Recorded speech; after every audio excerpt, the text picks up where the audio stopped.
Yesterday evening, young Magdalene Rose sends me a message saying, "Do you have a moment to talk?" And this is in the evening, so I'm going like, "Okay, sure.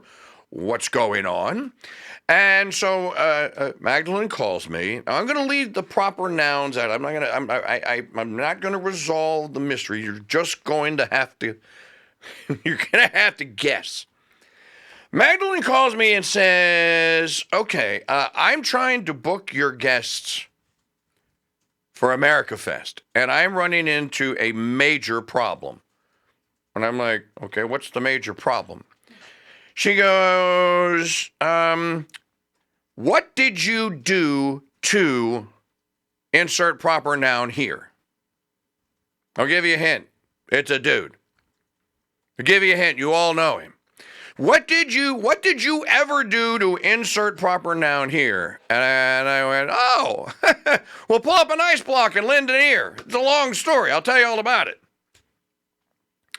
So I told her the story, and and she said, "That's it." So you didn't really do anything to him. He did something to you. You responded. And I went, "Pretty much. That's pretty much how it went down, yeah." And okay, well, what am I to tell the people? Now, this is where it gets, and this is just, this stuff happens, folks. It just happens. It's just the way people are. There's no cure for this. Even having an ethical guild where people are members, or maybe that would nip most of this in the bud. Apparently, what did I ever do to this individual person has been spreading the word that if anyone schedules an interview with yours truly and is seen or talks to me, they're out of his club. They're done. They're finished. Now, this is one of the things that just pisses me off. I'm talking personally now to you. It drives me crazy. It drives Maggie crazy. It drives KV Turley. KV and I talk about it all the time. It pisses us off. And it will piss you off too. And it should make you angry. And that's this. What is this mentality of this zero-sum game that everyone carries around with them? Because that's what's at play here. What is a zero-sum game? Zero-sum game means that there are only 1,000 talk radio conservative viewer listeners on Earth, and there will never be any more. There's 1,000. The guy that I'm talking about owns 300 of them. Another dude who's very famous, who's the world's leading Zionist, you know him, I'm not going to tell you his name, owns the other owns 300. Another dude who used to be a Catholic and isn't anymore, but sits atop the other third empire, owns the other 300. Okay, that's 900. Now, the rest of all of us, if you don't work for one of those three, the rest of all of us are supposedly clamoring for some of the 100 that remain.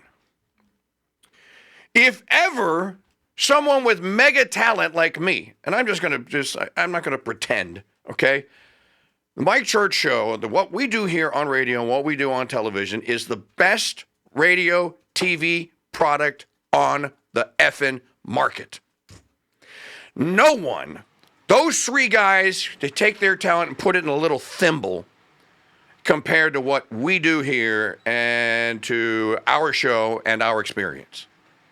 And that's just the way it is. Everybody knows it. You know it because you're listening.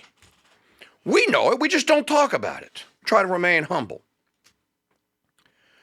Well, then how did they get to own 900% or 900 of the 1,000? And how come we only are clamoring or allowed to compete for the 100? Oh, well, thanks for playing our game, Mr. Church.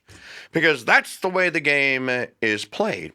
And if this is indeed the way the game is played, and the three clans, if you will, the three head honcho bosses can never allow anyone into their sphere that's more talented than them.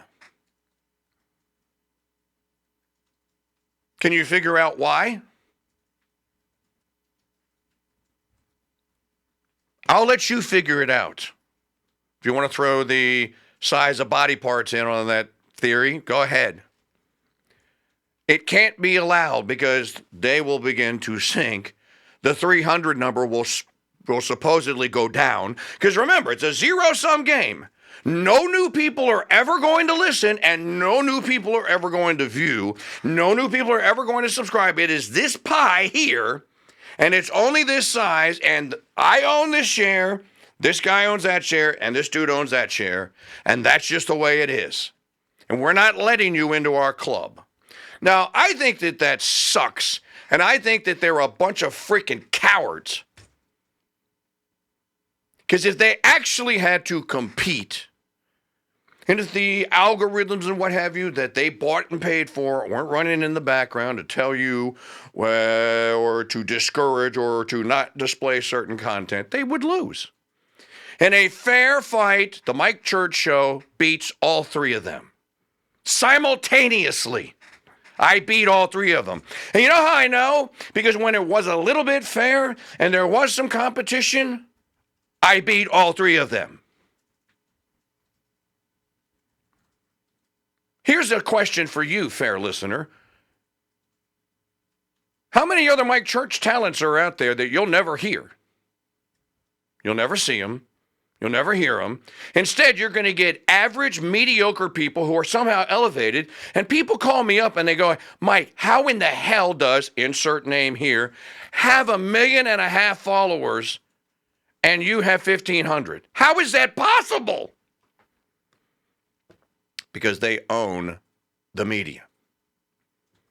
They are also all simultaneously, by the way, if you're counting ducks out there, they are all owned simultaneously, by the way, by a certain group of people who are congregated primarily in one Middle Eastern country. We'll leave it at that.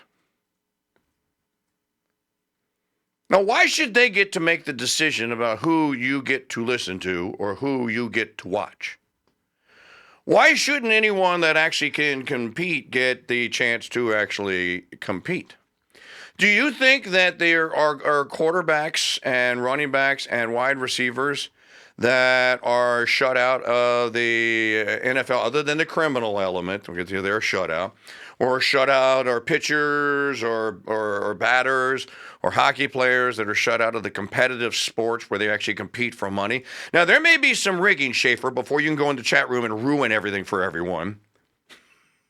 Shuffle the team. There may be some rigging inside the league, but for the most part, the greatest athletes do get to get on the field. Well, how come the greatest of all time, the second greatest of all time radio guy doesn't get on the field? No one takes any joy in what we do here every day and looking at those numbers and knowing that the game is freaking rigged and we don't have a prayer. Which is why you hear me joyfully brag about getting 7 new subscribers on YouTube and that we did it organically. I didn't buy them. They're not bots. They're real people, and we love them. We're glad that they're there. But to make no mistake about it, this little broadcasting family has done more to advance the cause of the good, the true, and the beautiful since 2015 than all three of those people combined will ever do in their entire lives with all of the people that work under them or are suppressed under them. But it really ought to chap your ass to know that one of these weasels is actually running around with a list and saying that anyone that violates the protocol and talks to me is off of the list. That is fear. That guy is terrified that one of them will sit down and go like, that Mike Church guy actually is a pretty good freaking host. He actually knows what he's talking about. He can actually hold a conversation about almost any topic, and it's like he knows. God has blessed me tremendously, and I am thankful for it. You know, people that I am close to that I know that will say something like that and aren't controlled by one of the three. They're good people, and that's why you hear them on the show. My buddy Mark Morano is not controlled. He's not one of them. Morano will tell you. Go ask him. Write him a note. Morano will tell you, I love going on with Mike because Mike and I talk the language. He and I can actually talk about the environmental things. So it really ought to just, the average radio and TV listener out there, and I posted this on Twitter, and I hope some people tuned in to hear this. It ought to piss you off that you never get to see me. You never get to hear me. Or someone of my caliber, because those three jerks, and they're all in the pay of the central economic planner, you know who he is, control ins and outs. Now, the people that they have let in are all working for them. I can give you one primary example and tell you what happens if you get remotely out of line, but then I would give away the identities of the three. Most of you can figure this out. No, it's not fair, but you know what? It is what it is. It's a challenge every day. Thank God that he gives us this challenge. And the challenge every day is, I don't care. I'm going to get up, and for the 3,000 or 4,000, however many people watch this show every day, I'm going to kick your ever-loving ass. And the people that walk away that watched or listened to this show are going to be very satisfied, and they are super fans. You don't have any. The super fans that you have are knuckle-dragging Neanderthals that don't have any hair on this part of their knuckles because they're dragging the ground. But it's okay. We're going to go to Phoenix regardless, and whoever it is that we get to talk to is going to be great talk. It's going to be fantastic talk. And we're going to build our little audience up here, and we're going to make new friends. Because at the end of the day, yeah, they've got their little 300, and 300. They don't have everyone. There's one more little thing there that I will throw in on this. And this ought to also, I want you to be aware of this. There are three kings in Catholic media too, who pretty much do the exact same thing and run that media world pretty much in the same manner. You don't kiss that ring. Even if you do kiss that ring, you're not getting in. And to them, it's even more of a zero-sum game because the audience, the pie is that much smaller. Which is why we dropped out in 2018. We quit forevermore and we'll never re-enter what's called the trad wars. You guys, you can freaking have it, bro. I can talk about my Catholic faith and Catholicism whenever the hell I want. And I can talk about the Constitution, and I can talk about physics, and we can talk about movies. And I don't care if you don't approve the fact that we watched them because they were rated R. Nobody asked you.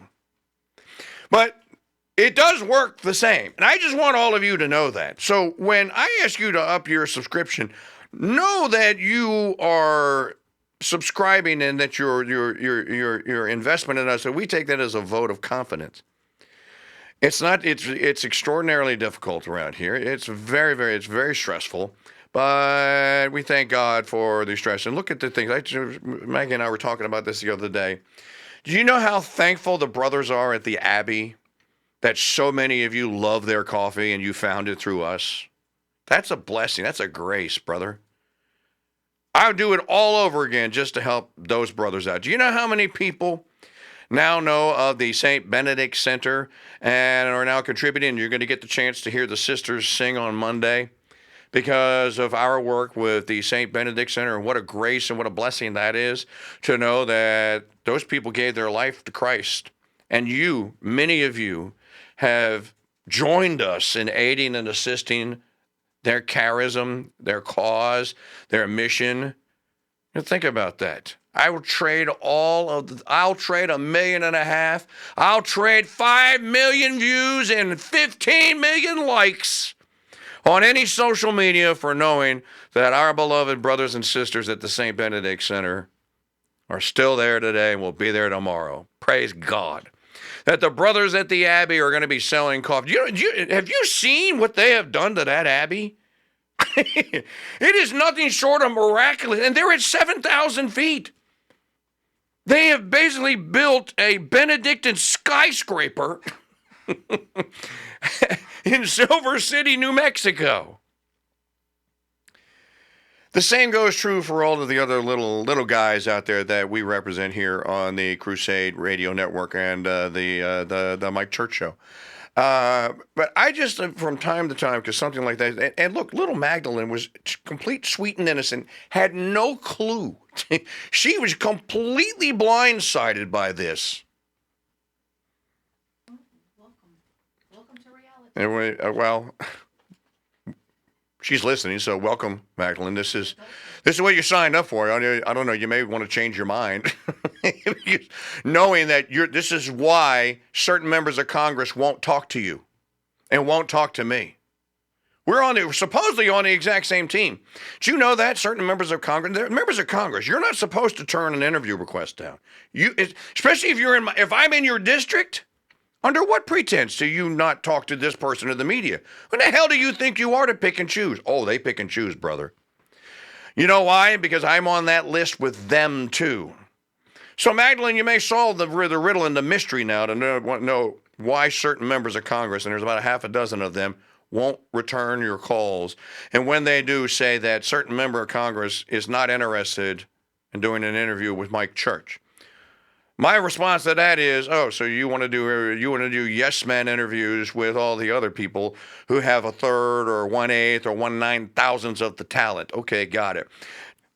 That's on you, bro, ma'am. You're missing out, because it would be great. And you would benefit, and so would your constituents. You might even learn something. Remember when Carrie Gress was saying, I'm excited to be here, Mike. I got my pen. I got my pad. Folks, we love all of you that listen, and despite sometimes me jabbing at you or jabbing at this person, I'm just joshing with you like you're a little kid brother, or maybe a big brother who beat me up last week, and this week is my turn, to pull the string across the door that you didn't see and trip you. But just know that this is a fight. And there are a lot of people that supposedly you think are on your side. They're not. They are on their side. And by the way, if you're an America firster, then damn it, be an America firster. It's America first. It's not a certain country in the Arabian Peninsula first, and then America kind of first. It's America first. It's our Constitution, no one else's. So if you're going to be an America firster, then be an America firster. Which is why I think that you should just become a Christ firster, and that you should do all things for seek ye first the kingdom of God, and all these things and his justice will be added unto you. I think that's a pretty good winning proposition. How you fall down on politics then will be guided by a higher authority, which is what we try to do here and have that guide us, and hopefully we get most things right.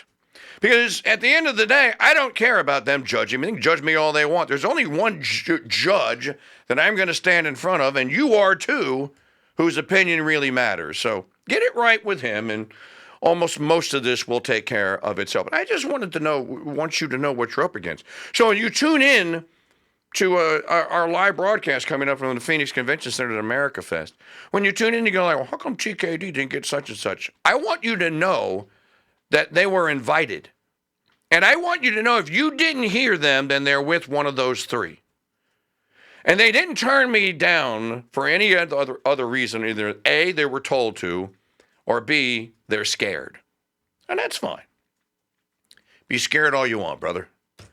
But the water on this side of the lake is as warm, if not warmer, than yours. But this zero-sum game, this is not Christian thought. You don't ever think in the terms. Because if people thought like that, there would be no charity. Because charity would then be a suicide mission. Do you see? If you truly think zero-sum game, 1/3, 1/3, and 100 left for everyone to fight over, you're not going to give anything away.